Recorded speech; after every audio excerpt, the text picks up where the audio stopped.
ایک ایسا روزہ جسے رکھنے سے ہمارے 2 سال کے گناہ معاف ہو جائیں گے۔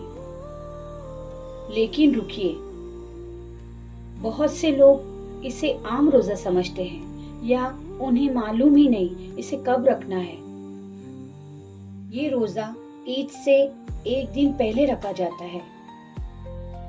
صحیح مسلم کی حدیث میں آتا ہے کہ یوم عرفہ کا روزہ پچھلے 1 سال اور آنے والے 1 سال کے گناہ کا کفارہ بن جاتا ہے۔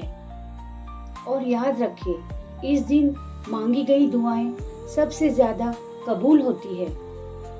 تو اپنے رب سے دعائیں مانگیے، معافی مانگیے اور اپنے لیے، اپنے والدین اور پوری امت کے لیے دعا کیجیے۔